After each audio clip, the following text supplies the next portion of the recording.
ನಿಮಗೆ ಆಳು ನಟ್ಟಿದ್ದಲ್ಲ ಏನ್ ಹೇಳಿದ? ಮದುವೆ ಅಂತ ಹೇಳಿದ. ಯಾರಿಗೆ ಮದುವೆ ಅಂತ ಹೇಳಿದ? ಯಾರಿಗೆ ಅಂತ ಗೊತ್ತಾಗ್ಲಿಲ್ಲ. ಈಗ ನಿಮಗೆ ಏನಂತ ಅರ್ಥ ಆಯ್ತು? ನನಗಿದು ಒಂದೇ ಸಲ ಮದುವೆ. ಏನೇ ಏನೇ ನಿಮ್ ಮದುವೆ ಆಗ್ಲಿಕ್ಕೆ ಅಲ್ಲಿ ಉಳಿದವರು ಅಥವಾ ಪ್ರಾಯಕ್ಕೆ ಬಂದವರು ಯಾರು? ಏನು ನಿಮಗೂ ಆಗಿದೆ, ನಿಮ್ಮ ತಮ್ಮನಿಗೂ ಆಗಿದೆ. ಹೌದು, ನಿಮ್ಮ ಮಗನಿಗೆ. ಅವಳಿಗೆ ಮದುವೆ. ಹೌದು, ಇಲ್ಲಿ ಹುಡುಗ ಬಂದಿದ್ದಾನೆ, ಸಭೆಯಲ್ಲಿದ್ದಾನೆ, ಕೂತ್ಕೊಂಡಿದ್ದಾನೆ. ಹೌದಪ್ಪ, ಬರ್ಲಿ ಹುಡುಗ ಎಲ್ಲಿದ್ದಾನೆ? ನೋಡಿ ನೋಡಿ ಬರ್ತಾನೆ ಈಗ.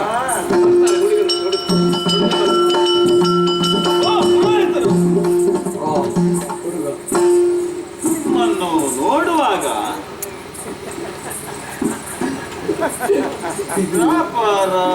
ಹುಡುಗ ಇವನೇ. ಈಗ ನಿಮಗೆ ನೋಡುವಾಗ ಅವನು ಹುಡುಗ ಅಂತ ಕಾಣ್ತದ? ಹುಡುಗ ಅಂತ ಅದು ಮದುವೆಗೆ ಹುಡುಗ ಅಲ್ಲ ಇವಲ್ಲ. ಅದೇ ಮದುವನಿಗೆ ಅವ ಎಂಬ ಹಾಗೆ ಕಾಣ್ತದ ನಿಮಗೆ. ಮತ್ತೆ ನೀವು ಅವನೇ ಅಂತ ಹಾಗೆ ಹೇಳಿದ್ರಿ. ಏನು ನಿಮ್ಮಷ್ಟು ನೋಡಿ ಮುಖಾರವಿಂದ ನೋಡಿ ಮದುಮಗನ ಇದು ಮದುವೆ ಸಿದ್ಧತೆ ಆಗ್ಬೇಕು, ಆಲೋಚನೆ ಮಾಡ್ಲಿಕ್ಕಿಲ್ಲ. ಅನುಸರ್ಪಟ ಸಹಿತ ಆ ಮದುಮಗಳನ್ನು ಈ ಕಡೆಗೆ ಕರ್ಕೊಂಡು ಬನ್ನಿ ನೋಡುವ.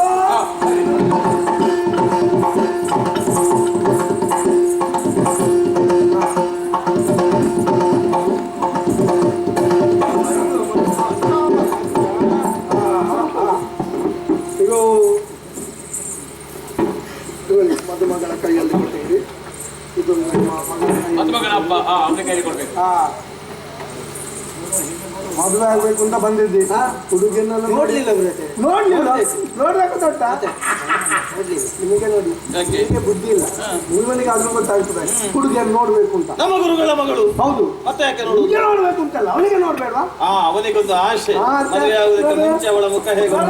ಸ್ವಲ್ಪ ಮುಖ ತೋರಿಸು. ಅಯ್ಯೋ ಹೇಗೆ ಗೊತ್ತಾಗಲ್ಲ. ಏನಂತ ಬರೋದ್ರೆ ಹುಡುಗಿ ಆಗುವಂತೆ. ಹುಡುಗಿ ನೋಡಿದವಾಗ ಏನ್ ಹೇಳಿದ? ಚಂದ ಇದ್ದಾಳೆ ಬರೋದ್ರೆ. ಹೌದಾ? ನನ್ನ ಮಂತ್ರ ಹೇಳ್ತಾನೆ, ಆವಾಗ ನೀನು ಮಾಲೆ ಆಗ್ಬೇಕು. ಅವಳು ಮೊದಲು ಹಾಕಿದ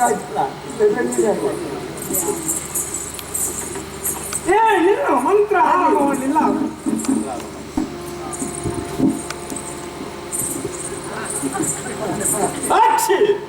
ಎಂತದ್ದು ಅಕ್ಷಿ ಬಂದದ್ದಲ್ಲ, ಮಂತ್ರ ನಾಭಿಯಿಂದ ಪ್ರಯತ್ನ ಮಾಡಿದ್ದಲ್ಲ, ನಾಭಿಯಿಂದ ತೆಗ್ದದ್ದು. ಹಾಗೆ ನಿಮ್ಮ ಮಂತ್ರ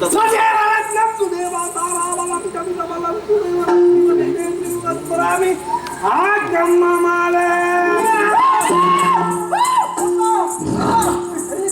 ನಾನು ಅಪ್ಪ ಇಲ್ಲಿದ್ದೆ. ಅಪ್ಪ ಬೆಕ್ಕು, ಬೆಕ್ಕು ಎಂತ ಪುರೋಹಿತ? ಅಪ್ಪ ಬೆಕ್ಕಂತೆ. ನಾನು ಬೆಕ್ಕಿನ ಹಾಗೆ ಕಾಣ್ತೇನೆ. ಅಪ್ಪನ ಬೆಕ್ಕು ಏನು ಇವ ಹೇಳೋದು ಹಾಗಲ್ಲ. ಅಪ್ಪ ಹುಡುಗಿ ಬೇಕು ಬೇಕು ಬೇಕು. ನೀವು ದಿಬ್ಬನ ಹೊರಡುವಾಗ ದಾರಿಯಲ್ಲಿ ಬೆಕ್ಕು ಅಡ್ಡ ಬಂದಿಲ್ಲ, ಕರಿಯ ಬೆಕ್ಕು ಅಡ್ಡ ಬಂದಿದ್ದು. ಅದೇ ಇವನು ಯೋಚನೆ ಮಾಡಬೇಡ,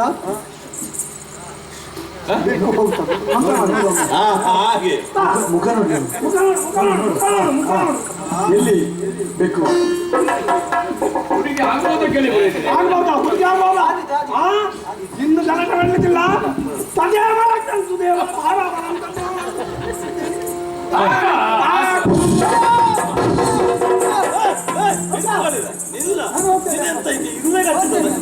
ಎಲ್ಲಿಗೆ ಹೋಗುದು? ಎಲ್ಲಿಗೆ ನೀನು ಬಂದದ್ದೇ, ನೀನು ಬರುವುದೇ ಬಹಳ ಅಪರೂಪ. ಮತ್ತೆ ಹೋಗ್ತೇನೆ ನಿನಗೆ ಹೋಗ್ಲಿಕ್ಕೆ ಯಾರು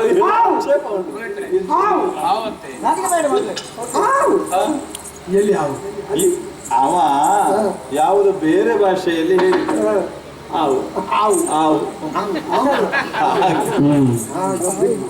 ಈಗ ಹೌದು. ಹೆಚ್ಚಿನ ಅಂಶ ನಿಮ್ಮ ಕುಟುಂಬಕ್ಕೆ ನಾಗದೋಷ ಇರಬೇಕು. ಅದು ಇದ್ದ ಕಾರಣವಲ್ಲ ನನ್ನ ಅಪ್ಪನಿಗೆ ಧೃತರಾಷ್ಟ್ರ ಅಂತ ಹೆಸರಿದ್ದಾರೆ. ಒಂದು ಪ್ರಾರ್ಥನೆ ಮಾಡುವ. ಹೇಗೆ? ಸ್ವಾಮಿ ಆಗಲಿಲ್ಲ ಹೇಳುವುದೇನು ಅಂತ ಹೇಳಿ ಮತ್ತೇನಿಲ್ಲ. ಇಲ್ಲದಿದ್ರೆ ಮತ್ತೆ ನಾವು ಹೇಳುವುದಕ್ಕೆ ಹೇಗೆ ಬಂದದ್ದು? ಇಷ್ಟೇ ಉಂಟು ಮಾಡಿ. ಮತ್ತೆ ಈಗ ಈ ಹುಡುಗನಿಗೆ ಹುಡುಗಿ ಹಾವಿನ ಹಾಗೆ ಕಾಣ್ತಾ ಛೆ, ಇದ್ದಾಳೆ. ಎಂತಹ ವಿಪರ್ಯಾಸ. ಹೌದು, ಹ, ಏನೋ ಇವರ ಕುಟುಂಬಕ್ಕೆ ದೊಡ್ಡ ನಾಗದೋಷ ಉಂಟು. ದುರಂತ. ಆದ್ರಿಂದ ನೀವೊಂದು ನಾಗ ಪ್ರತಿಷ್ಠೆ ಮಾಡಿಸಿ, ನಾಗ ಪ್ರತಿಷ್ಠೆ, ಒಂದು ನಾಗಮಂಡಲ ಮಾಡಿಸಿ, ನಾಗಮಂಡಲ, ಮತ್ತೆ ಒಂದು ಡಕ್ಕೆ ಬಲಿ ಮಾಡಿಸಿ. ಡಕ್ಕೆ ಬಲಿ. ಹೌದು, ಹ. ಇದಕ್ಕೆಲ್ಲ ನನ್ನನ್ನೇ ಕರೀರಿ. ಹ? ಅದು ಯಾಕೆ ನಿಮ್ಮನ್ನು? ನನಗೆ ಒಳ್ಳೆ ಸಂಪಾದನೆ ಆಗ್ತದಲ್ಲ. ನಿಮಗೊಬ್ಬರಿಗೆ ಗೊತ್ತು. ಛೋ, ಇದು ಹಾಗೆ ಹಾಗೆ ಹಾಗೆ